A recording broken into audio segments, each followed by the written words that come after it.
राम जी से कहा कि जो सुत कहो मोहि संग लेहु, तो तुम्हारे हृदय होए संदेह। अगर मैं यह कहूं कि मुझे भी वन में साथ ले चलो, तो तुम्हारे मन में संदेह हो जाएगा। स्पष्ट नहीं हुआ संदेह क्या हो जाएगा, बस पंक्ति लिखकर तुलसीदास जी आगे बढ़ गए। पर एक भाव मुझे बहुत प्रिय लगता है।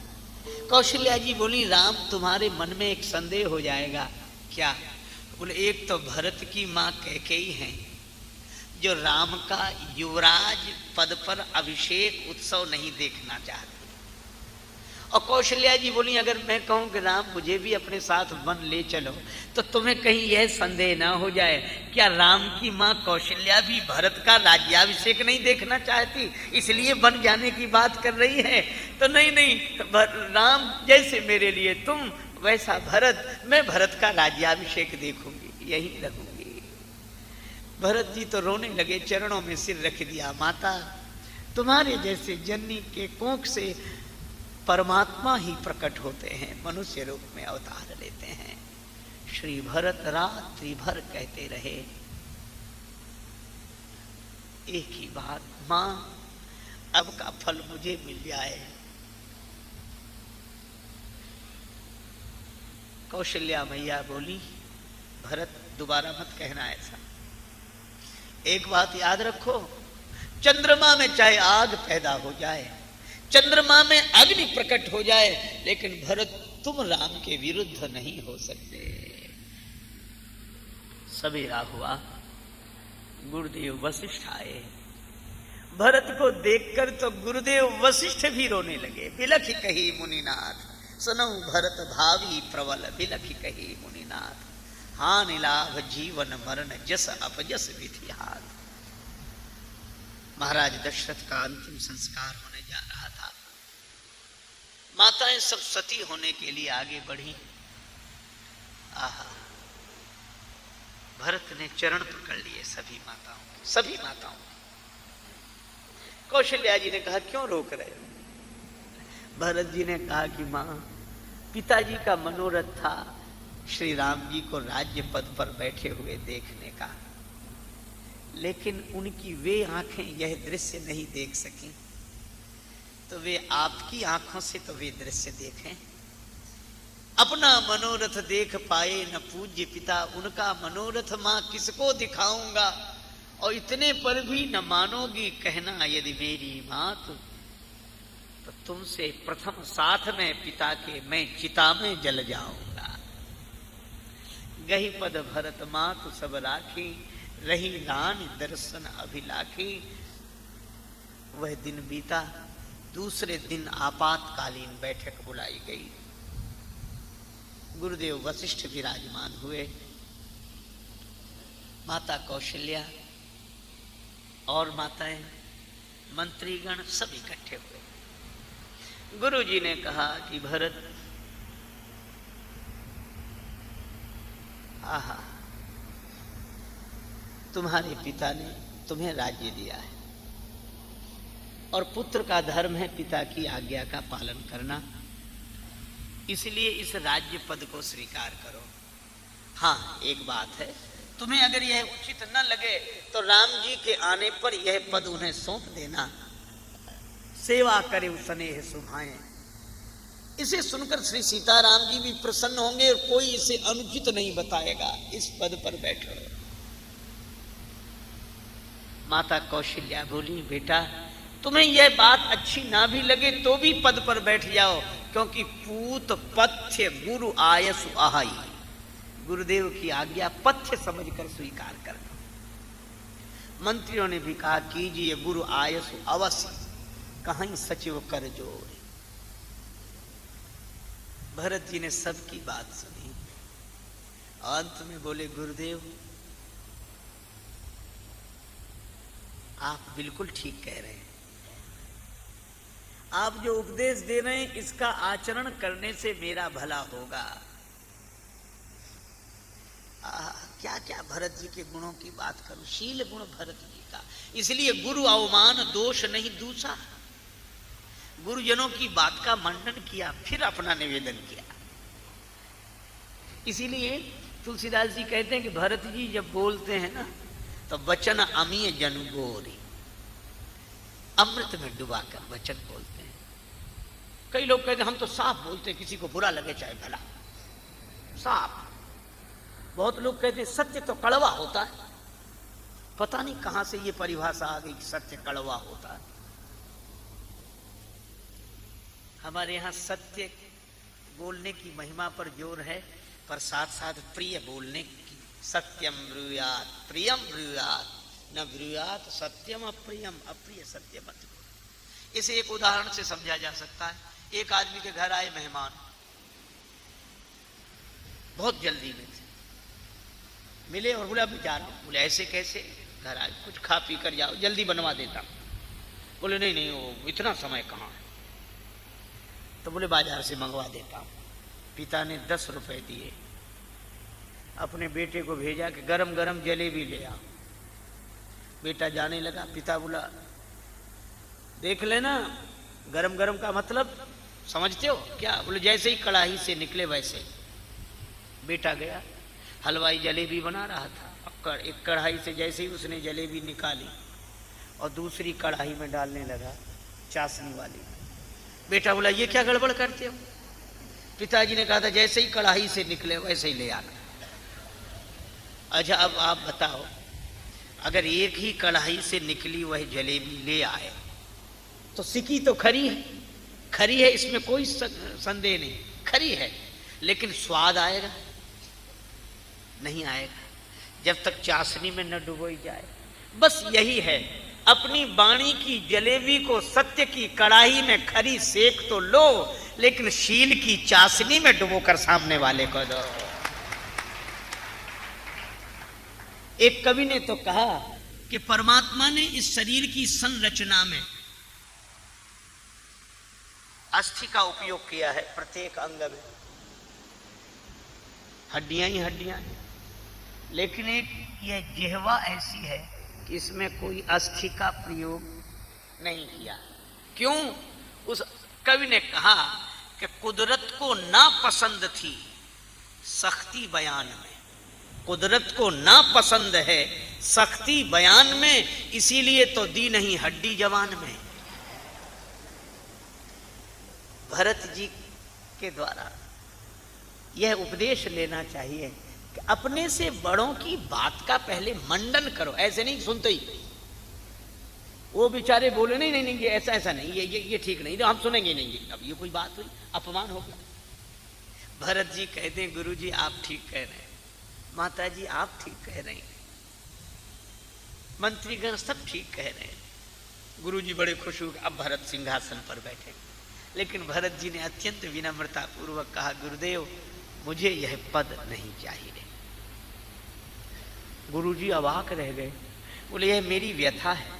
गुरु जी बोले भरत तो क्या तुम दुनिया को यह दिखाना चाहते हो कि तुम पद के लोभी नहीं त्यागी हो, इसलिए यह पद छोड़ रहे हो?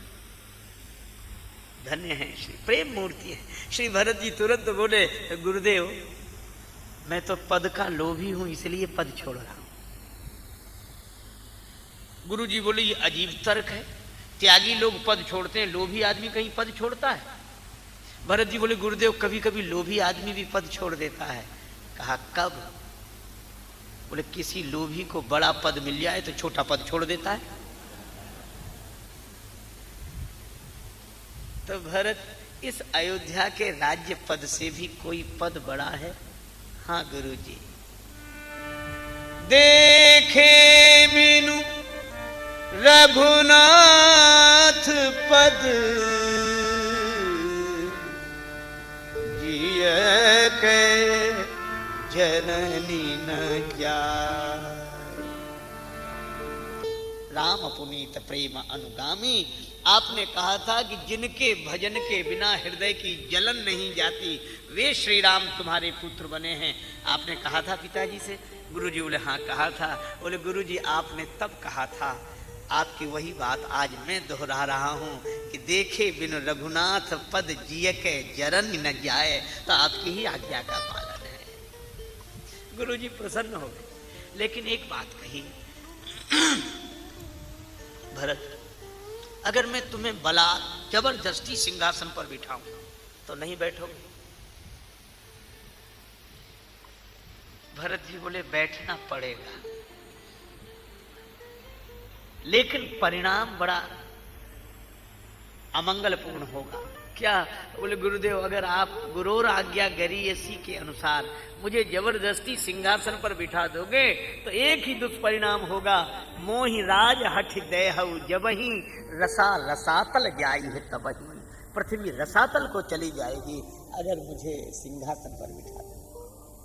गुरु जी बोले भरत, इस धरती पर हिरण्याक्ष हिरण्यकश्यप का राज्य रहा, पृथ्वी रसातल को नहीं गई। रावण कुंभकर्ण का राज्य है, पृथ्वी रसातल को नहीं गई। और भरत, तुम्हारे जैसा महात्मा राज्य सिंहासन पर बैठ जाएगा तो पृथ्वी रसातल को चली जाएगी। यह तर्क मेरी समझ में नहीं आता। भरत जी ने अत्यंत विनम्रता पूर्वक कहा, गुरुदेव, पृथ्वी हिरण्याक्ष हिरण्यकश्यप का अत्याचार सहन कर सकती है, क्योंकि पृथ्वी माता जानती है कि ये राक्षस है। रावण कुंभकर्ण का अत्याचार पृथ्वी सहन कर लेती है, क्योंकि पृथ्वी माता जानती है कि राक्षस है। लेकिन गुरुदेव, जब हिरण्याक्ष हिरण्यकश्यप रावण और कुंभकर्ण का काम राम का भाई करने लगे तो पृथ्वी भरोसा किस पर करेगी? वह तो रसातल को चली ही जाएगी। रसातल जाइए। मैं कहता हूं भरत वह नाम है जिस नाम का स्मरण करने से जीवन पवित्र हो जाता है। आप कल्पना करो तब से और अब की, और भरत से और हम जैसे आदमी की।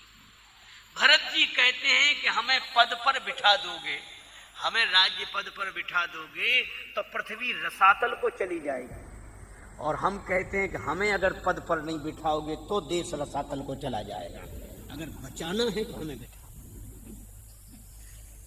भरत जी कहते हैं रसातल जाइए तब। और श्री भरत देखो क्या लेने के लिए गए, क्या देखने के लिए गए। देखे बिनु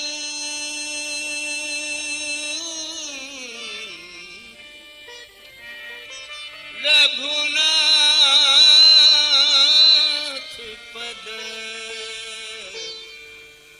जिय के जरनी न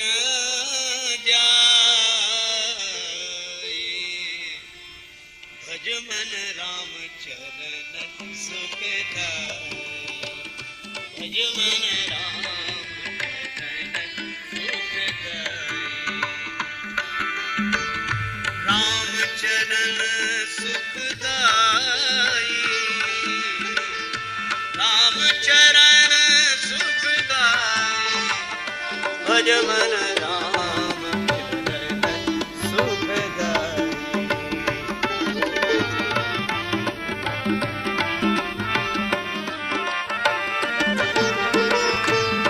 चरणन की चरण पादुका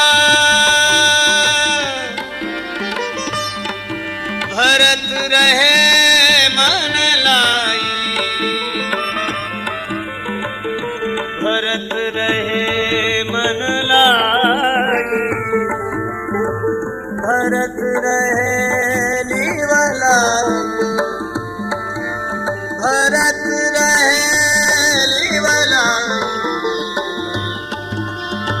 भज मन राम सुखदाई, भज मन भज मन भज मन राम चरण सुखदाई।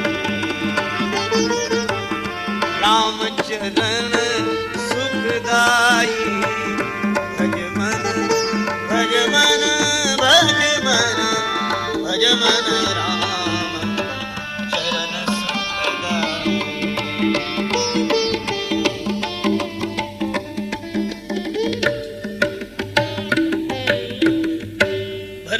क्या देखने के लिए गए। देखे बिनु रघुनाथ पद जिय के जननी न जाए। वे राम जी के पद दर्शन के लिए गए पद दर्शन के लिए, और लौटे तो पादुका लेकर। गए पद दर्शन के लिए, लौटे पादुका लेकर। आहा, देखो भगवान ने कहा कि भरत पद दर्शन के लिए आए हैं और अवलंब चाहते हैं। अवलंब क्या? बोले पद यहाँ ही नहीं, हम जहाँ रहें वहाँ पद दिखाई देते रहे, वहाँ पद कमलों का स्मरण होता रहे, चिंतन होता रहे, तो भगवान के पद चिंतन का अवलंब मिल जाए। और अवलंब कैसे? बोले टोपी देखकर, मुकुट देखकर सिर की याद आती है, कंगन देखकर हाथ की याद आती है, अंगूठी देखकर उंगली की याद आती है, जंजीर देखकर कंठ की याद आती है, लेकिन पादुका देखकर तो पद की याद आएगी। इसलिए भगवान ने प्रभु करी कृपा पावरी दीन, सादर भरत शीस धरी, प्रभु करी कृपा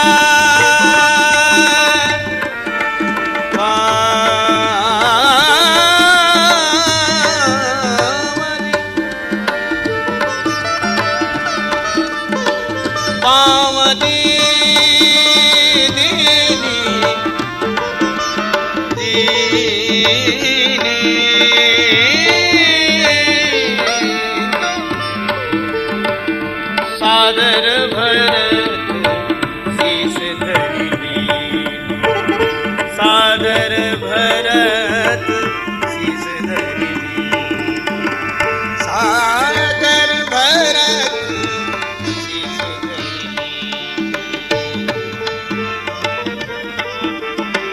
शीस धरी।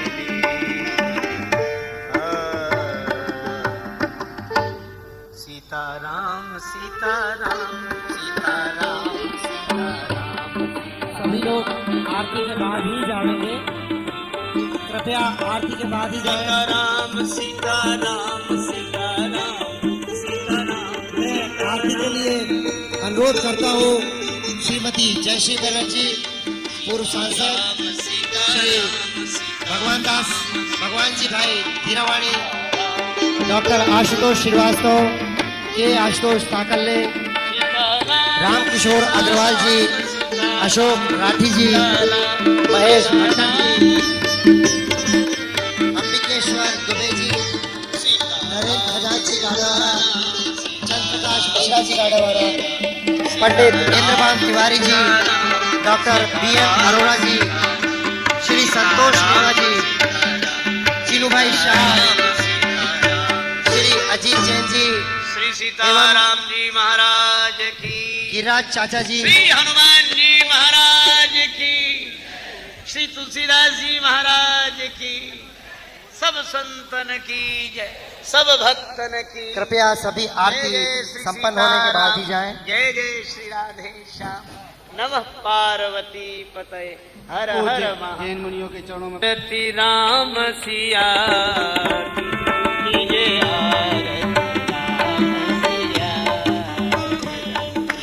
आरती राम सिया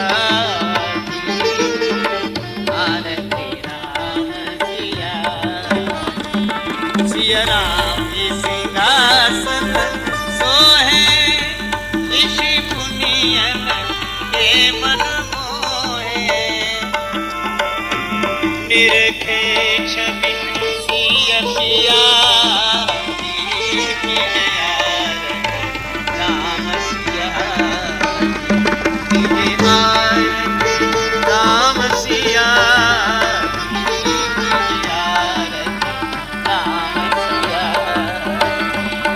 पद चापन करुणायतन के, अरुवर देत असुमन के, जय रामचरित रसिया राम सिया, राम सिया राम सिया,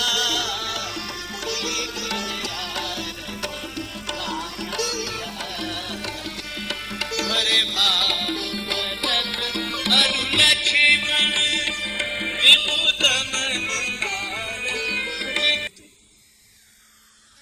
क्योंकि प्रायः व्यक्ति अपने मित्र की प्रशंसा में झूठ बोलता है और शत्रु की निंदा करने में झूठ बोलता है, पर यहां ना हमारा कोई मित्र है ना शत्रु है, उदासीन।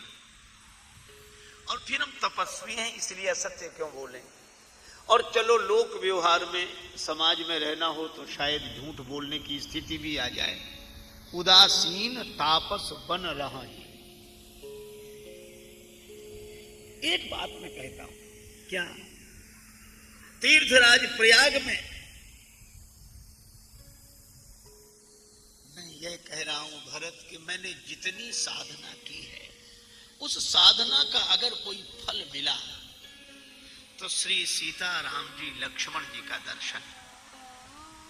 मैंने तीर्थ में रहकर तीर्थराज में निवास करके जो साधना की, तपस्या का जीवन जिया, उस साधना का फल मिला मुझे भगवान का दर्शन।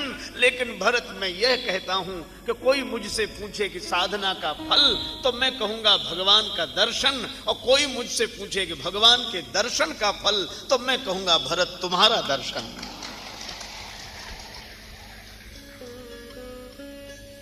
तुम्हारा दर्शन साधन का फल नहीं है, यह तो फल का फल है। ते ही फल कर फल दरस तुम्हारा, सहित प्रयाग सुभाग हमारा। अच्छा एक बात है, कोई प्रयागराज में पहुंचे तो यात्री का सौभाग्य है कि प्रयागराज का? पर भरद्वाज जी कहते हैं कि प्रयाग का सौभाग्य है जो आप आए। क्यों? क्योंकि भरत तुम कोई यात्री नहीं हो, तुम तीर्थ नहीं हो, तुम तो स्वयं तीर्थराज हो। अगर तीर्थराज भरत जी भी हैं और प्रयाग भी तीर्थराज है तो सौभाग्य कैसा? दोनों समान ही हुए थे। भरद्वाज जी बोले नहीं, अंतर है। क्या? बोले भरत तुम तीर्थराज हो और प्रयाग भी तीर्थराज है, लेकिन एक अंतर है, यह प्रयाग स्थिर तीर्थराज है और तुम चलते फिरते तीर्थराज हो। तो स्थिर प्रयागराज ने जब चलते फिरते प्रयागराज को देखा तो अपना सौभाग्य माना। भरत दरस देखत खुलेऊ मग लोगन कर भाग, जनु सिंघल वासिन भयऊ विधिवत सुलभ प्रयाग। पर भरत जी क्या कहते, रोने लगे। रोते हुए भरत को देखकर भरद्वाज जी ने पूछ ही दिया, भरत क्या तुम अपने बारे में जानते हो? तुम कौन हो? परिचय दो, कौन हो तुम?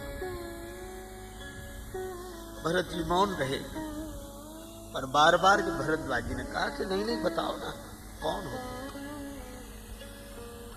भरत जी ने अत्यंत संकोच पूर्वक कहा कि मैं अयोध्या नरेश महाराज दशरथ का पुत्र हूं। भरद्वाज जी बोले, भरत यह तुम्हारा सही परिचय नहीं है। तुम अयोध्या नरेश महाराज दशरथ के पुत्र हो, यह परिचय तुम्हारा सही परिचय नहीं है। भरत जी रोते हुए बोले, महाराज आप ठीक कहते हैं, मैं महाराज दशरथ का बेटा कहलाने लायक नहीं हूं। मैं अयोध्या नरेश महाराज दशरथ का पुत्र होने लायक नहीं हूं। क्यों? बोले महाराज दशरथ वे हैं जिन्होंने राम जी के बिछुड़ते ही बिछुरत दीन दयाल प्रिय तनु तृण वो परिहरे हो। महाराज दशरथ ने राम जी के बिछुड़ते ही अपने तन को तृणवत त्याग दिया। मैं उन प्रेम धनी दशरथ जी का पुत्र कैसे हो सकता हूं? क्योंकि मैं तो राम जी के विरह के बाद अब तक जीवित हूं, इसलिए दशरथ जी का पुत्र होने लायक नहीं है। राम जी के बिना मैं जीवित हूं, दशरथ जी का पुत्र भला कैसे हो सकता हूं? क्योंकि भरत जी कहते हैं कि मेरे पिता ने सत्य के पीछे राम जी का त्याग नहीं किया। कई लोग कहते हैं कि सत्य के पीछे राम जी का त्याग कर दिया महाराज दशरथ ने। ना, बात दूसरी थी। वचन तोड़ने के लिए तो दशरथ जी तैयार हो गए।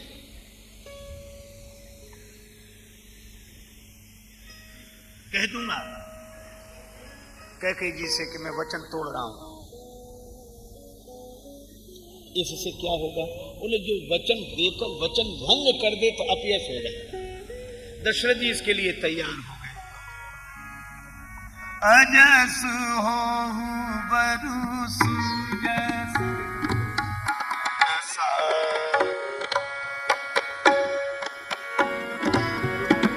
अजस हो बरु सुजस न साऊ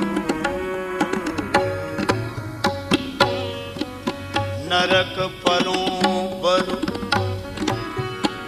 सुरपुर जाऊं अजस हो सुजस ऐसा अजस हो। वचन तोड़ूंगा अपयश मिलेगा मिल जाए, श्वेस नष्ट होना है हो जाए, नरक मिलेगा मिल जाए, स्वर्ग न मिले। बोलो तो दशरथ जी सत्य को छोड़ने के लिए तैयार हो गए, वचन तोड़ने के लिए तैयार हो गए। अच्छा अगर तैयार हो ही गए थे तो छोड़ ही देते। यहां तक कहा सब दुख दुसह सहा बहु मोही किंतु लोचन ओट राम जन हो। सारे दुख मिल जाएं पर राम जी मेरे नेत्रों से दूर न जाए। अगर दशरथ जी वचन तोड़ देते तो राम जी वन न जाते, लेकिन बात वचन की नहीं थी। अस मन गुनई राव नहीं बोला, क्यों? बोले पीपर पात सरिस मन डोला। पीपल के पत्ते की तरह मन डोल गया कि मैं वचन तोड़ भी नहीं सकता। क्यों नहीं तोड़ सकते? सत्य के कारण, अपने अभिमान के कारण। बोले ना फिर समस्या सत्य की नहीं है, बात वचन की नहीं है, बात दूसरी है। दशरथ जी रोने लगे। तेही पर राम शपथ करी आई। मैंने राम जी की सौगंध करके कैकेयी जी को वचन दिया है कि कैकेयी तुम जो मांगोगी वह दूंगा, और अब अगर वचन तोड़ता हूं तो जिसकी सौगंध की है उसका कहीं अमंगल ना हो जाए, इसलिए मैं वचन नहीं तोड़ सकता। तो दशरथ जी ने सत्य के लिए नहीं, राम जी की शपथ के लिए, मैं सत्य छोड़ सकता हूं पर राम की शपथ कैसे तोड़ दूं। भरत जी कहते हैं भरद्वाज जी से कि जिस पिता ने प्राण छोड़ दिए, शरीर छोड़ दिया, लेकिन राम जी की शपथ देकर दिए हुए वचन को नहीं तोड़ा कि नहीं तो शपथ टूट जाएगी, और शपथ टूटने से कहीं मेरे राम जी का अमंगल न हो जाए। सत्य प्रेम यही राम पद, वे सच्चे प्रेमी हैं। आहा, भरत जी कहते हैं ऐसे पिता का मैं पुत्र हूं। ये ठीक ही कहते हैं महाराज, मैं दशरथ जी का पुत्र होने लायक नहीं। अगर दशरथ जी का पुत्र होता तो जैसे दशरथ जी ने राम जी के विरह में प्राण छोड़ दिए, मैं श्री राघवेंद्र का अनुज सेवक भरत। नहीं, यह भी तुम्हारा परिचय नहीं, सही परिचय नहीं। भरत जी बोले हाँ महाराज ठीक कह रहे हैं। राम जी के मन में राज्य की कोई वासना नहीं। राजीव लोचन राम चले तज बाप को राज बटाऊ की नाई। पर मेरे मन में कहीं ना कहीं राज्य की वासना तो रही होगी, भले ही अवचेतन मन में वह संस्कार रहा हो। अगर वासना न होती तो मुझे जन्म देने वाली मां मेरे लिए राज्य क्यों मांग लेती। मैं राम जी का भी भैया कहलाने लायक नहीं हूं, लेकिन एक परिचय मेरा बिल्कुल सही है। क्या? मैं कैकेयी माता का बेटा हूं, कैकेयी का बेटा हूं। जन्म कैकेयी कोख कृपा निधि क्यों कछु चपरी कहूंगो। कैकेयी जी का बेटा हूं, यह तो परिचय बिल्कुल ठीक है महाराज, बिल्कुल ठीक है। भरद्वाज जी बोले नहीं भरत, यह भी तुम्हारा परिचय सही नहीं है। अब तो भरत जी चौंके, और यह संत वाणी है। दशरथ नंदन भरत, यह परिचय सही नहीं। रघुनंदन के अनुज भरत, यह परिचय सही नहीं है। कैकई किशोर भरत, यह परिचय भी सही नहीं है। भरद्वाज जी बोले, मैं तीर्थराज प्रयाग में परम सत्य पूर्वक यह घोषणा कर रहा हूं कि भरत तुम्हारा अगर कोई परिचय है तो केवल एक, क्या तुम तो भरत मोर मत एहू, धरे देह जनु राम सनेहु। भरत तुम दशरथ नंदन नहीं हो, तुम रामानुज नहीं हो, तुम कैकई किशोर नहीं हो, तुम तो साक्षात राम प्रेम हो भरत, प्रेम की मूर्ति हो भरत। राम प्रेम मूर्ति तनु आही। भरद्वाज जी कहते हैं कि मैंने प्रेमी तो देखे और प्रेमास्पद परमात्मा का दर्शन भी किया, लेकिन प्रेम का आज ही दर्शन किया है। भरत तुम तो साक्षात श्री राम प्रेम हो। यह है भरत। तो भरत की कथा तो प्रेम की कथा है, और प्रेम की अभिव्यक्ति वाणी से नहीं, आंखों के पानी से हो तो हो। प्रेम स्वरूप है श्री भरत। और भरत जी के जीवन में प्रेम का दर्शन है, प्रेम का प्रदर्शन नहीं। गूढ़ स्नेह भरत मन माही, किसी को पता ही नहीं चलता कि श्री भरत प्रेमी है। बाल्यकाल की एक घटना, अयोध्या नगरी में सरयू जी के किनारे सुरम्य और सुखद स्थल, समतल भूमि देखकर श्री राघवेंद्र और उनकी सखा मंडली ने, उनके भाइयों ने गेंद खेलने का निश्चय किया। गेंद का खेल खेलने का निश्चय,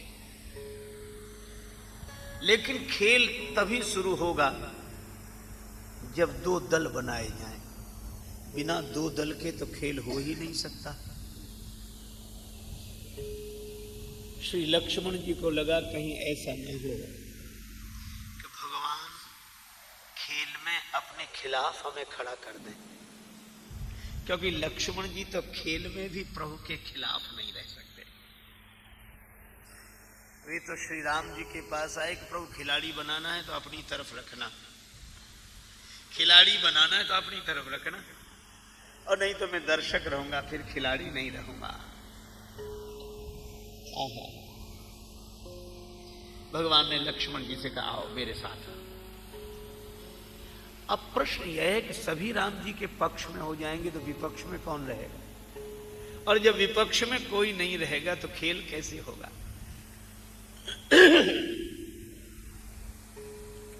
भगवान ने कहा कुछ नहीं, केवल एक बार श्री भरत जी की ओर देखा, और श्री भरत जी तुरंत विपक्ष में जाकर खड़े हो गए।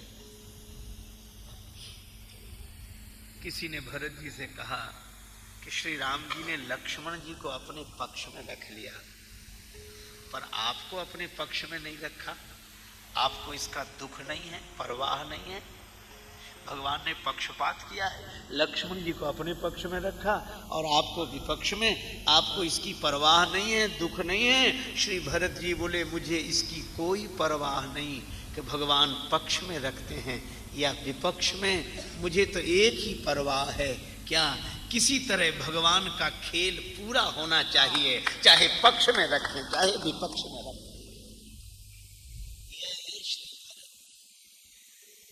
भगवान का खेल प्रभु तुम्हारी इच्छा पूरी हो। इसीलिए रघुपति भगति करत कठिनाई, श्याम से दिल को लगाना कोई मजाक नहीं, और जीते जी जान से जाना कोई मजाक नहीं। भगवान की भक्ति कैसे भरत जी से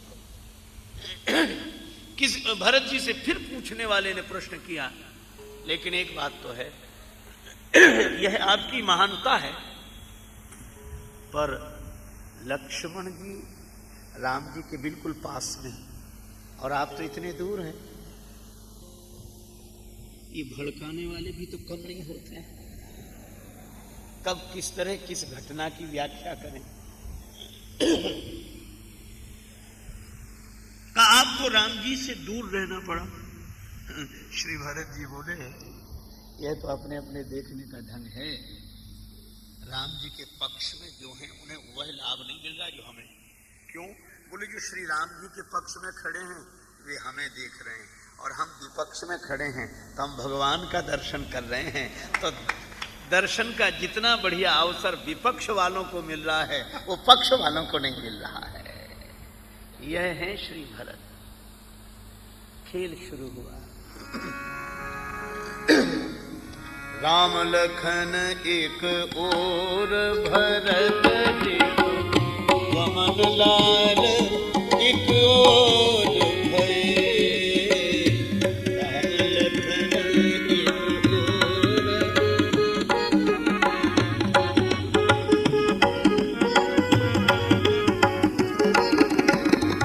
सरजू तीर सम सुखद भूमि थल गनि गनि भुइया बाँट लये। राम लखन एक ओर भरत कमल लाल एक ओर भये। राम लखन एक ओर कमल लाल एक ओर भये। राम लखन एक तरफ श्री राम जी लक्ष्मण, एक तरफ श्री भरत शत्रुघ्न जी। खेल शुरू हुआ। श्री राम जी ने गेंद पर ठोकर लगाई। राम जी ने गेंद पर जोरदार ठोकर लगाई और गेंद लुढ़कता हुआ श्री भरत जी के पास आया। भरत जी को समझना बड़ा कठिन। श्री भरत जी ने दुगने वेग से गेंद पर ठोकर लगाई। गेंद श्री राम जी के चरणों में पहुंच गया। फिर राम जी ने गेंद को नहीं ठुकराया। फैसला हो गया, भरत जी जीत गए, राम जी हार गए। किसी ने भरत जी से पूछा, आपने इतने जोर की गेंद पर ठोकर क्यों लगाई? क्या आप श्री राम जी से जीतना चाहते थे? भरत जी बोले, नहीं नहीं, ये बात नहीं है। फिर भरत जी बोले, वह गेंद जब मेरी ओर आ रहा था तो मुझे लगा कि यह गेंद कितना अभागा है जो भगवान के चरण को छोड़कर इधर भागा चला आ रहा है। इसीलिए मैंने ठोकर लगाई और मैंने यही कहा कि भगवान के चरण को छोड़कर जो भागे उस पर तो ऐसे जोर की ठोकर लगाना चाहिए कि आइंदा भगवान के चरण को छोड़ना ही भूल जाए और वह यह समझ ले कि भगवान के चरण को छोड़कर जहां जाएंगे वहां ठोकर ही मिलेगी। और श्री राम जी से जब पूछा गया कि आपने गेंद को क्यों नहीं ठुकराया, राम जी बोले, वैसे तो मेरी किसी को ठुकराने की आदत नहीं है, लेकिन खेल में शायद मुझे ऐसा करना भी पड़े, लेकिन अब यह गेंद मेरे लिए गेंद नहीं रह गया था। फिर श्री राम बोले, भरत ने इस पर ठोकर लगाई ना? हाँ। तो बोले, यह तो भरत के चरणों से जुड़कर आया है। तो संत अपने चरण से जोड़कर जिसे मेरी शरण में भेज देते हैं उसे भी मैं ठुकरा नहीं पाता हूं, इसलिए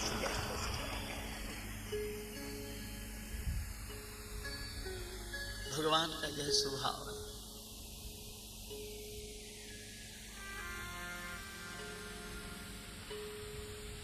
लोगों ने कहा कि राम जी हार गए, भरत जी जीत गए, पर यह अद्भुत बात है, जो हार गए वे प्रसन्न हैं। प्रभु बक्सत गजधाम धरनी धन, याचकों को बुला बुलाकर हाथी भवन धन आदि दान करने ले जाओ। खुशी में, खुशी में। किस खुशी में? जीत की खुशी में। कौन जीत गया है? भरत। किससे? मुझसे।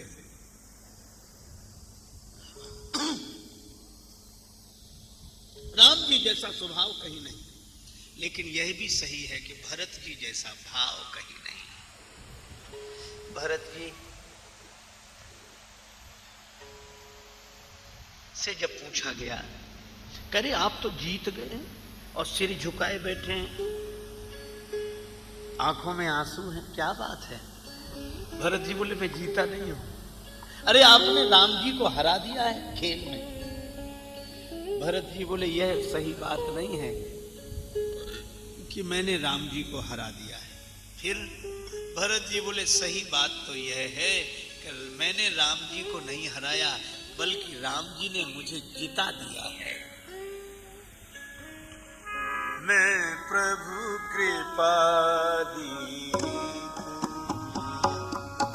जो ही